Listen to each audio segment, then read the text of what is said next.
Hello friends, ജസി ഷാക്കിർ അടിപൊളി കുക്കിങ്ങിലേക്ക് എല്ലാവർക്കും സ്വാഗതം.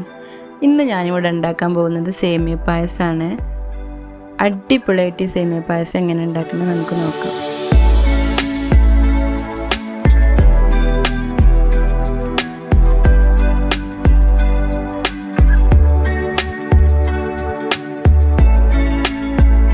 മിൽമ നെയ്യ് 2 ടേബിൾ സ്പൂൺ,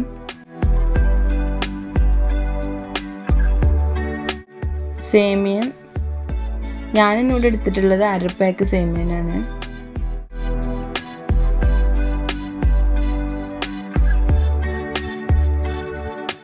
ചുവന്ന കളർ ആവണത് വരെ നെയ്യിൽ നന്നായി വറുത്തെടുക്കണം.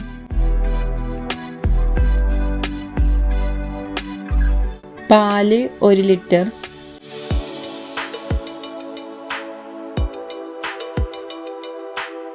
തിളച്ചുകൊണ്ടിരിക്കുന്ന പാലിലേക്ക് നമ്മൾ വറുത്ത് കോരി വെച്ച് സേമിയ ഇട്ട് കൊടുക്കണം.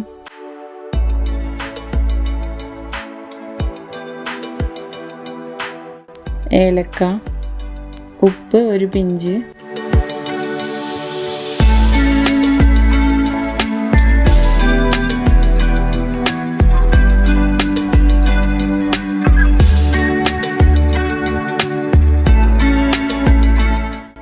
മിൽക്ക് മേഡ് 1 ടിന്ന്,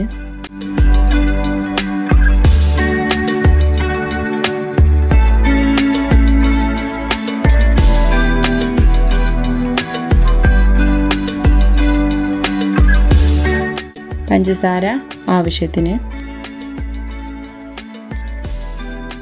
പഞ്ചസാര 4 ടേബിൾ സ്പൂൺ കാരമൽ ചെയ്തെടുക്കാനുള്ളത്. അതിലേക്ക് നമ്മൾ 1 ഗ്ലാസ് പാലൊഴിച്ചിട്ട് ആ പാലാണ് കുറുക്കിയെടുക്കുന്നത്.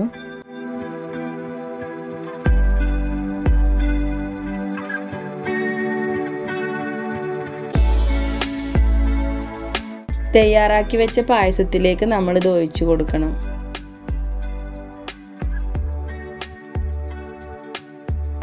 നെയ്യ് 2 ടേബിൾ സ്പൂൺ, അണ്ടിപ്പരിപ്പ്, മുന്തിരി,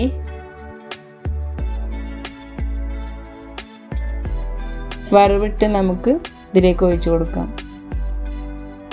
അപ്പോൾ നമ്മുടെ പായസം റെഡി ആയിട്ടുണ്ട്. എല്ലാവരും ട്രൈ ചെയ്യണം. ഇനി ഒരു അടിപൊളി ഐറ്റവുമായിട്ട് ഞാൻ വീണ്ടും വരാം. Okay, by.